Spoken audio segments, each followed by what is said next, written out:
अत्यंत दुर्दैवी ही घटना आहे. कोणालाही अपेक्षित ह्या अशा घटना होईल असं कोणाला वाटत नव्हतं. पण निवडणुकीच्या धामधुमीमध्ये प्रत्येकजण आपापल्या धावपळीत असताना अजितदादांनी कार्यकर्त्यांसाठी आज ज्या सभा लावल्या त्यासाठी त्यांचा जो प्रवास होता.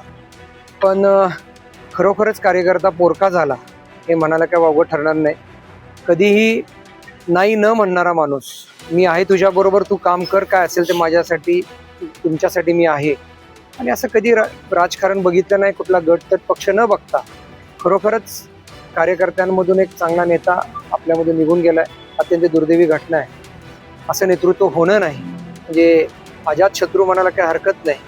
निश्चितच त्यांची ही उणीव आम्हाला सगळ्या कार्यकर्त्यांना, माझ्यासारख्या एक होतकरू कार्यकर्त्याला सुद्धा नक्कीच पोरकी जाणते.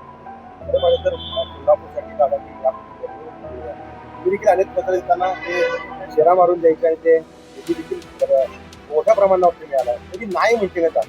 दादांच्या तोंडात कधीच नाही हा शब्द नव्हता. तुम्ही जे करताय ते व्यवस्थित करा, चांगलं करा आणि याच्यामध्ये एक आपली आठवण राहिली पाहिजे आणि तुमचं नाव कधी खराब होऊ नये आणि ते क्वालिटीचं व्हायला पाहिजे. प्रत्येक कामामध्ये कसूर करू नका, चांगल्या पद्धतीने काम करा आणि जे आणताय ते धोरणात्मक आणा आणि त्याचा लॉंग टर्मचा विचार करून काम करा, अशी सातत्यानं सूचना होती. हे कुठलाही विषय म्हणजे नुसतंच विकास निधी असं म्हणून नाही, पण काही मदतीसाठी गेलं तर दादा कधीच कुणाला नाही म्हणत नव्हते. ते धीर द्यायचे, सगळ्यांबरोबर उभं राहायचे. दुःखात तर सातत्यांचे त्यांचे सुखात एक वेळ कमी असतील, पण दुःखात खूप मोठी साथ दादांची कायम असायची. कारण खरोखरच दादा आपल्यामधून निघून गेले, त्याचं खरोखरच मलाही दुःख होत आहे.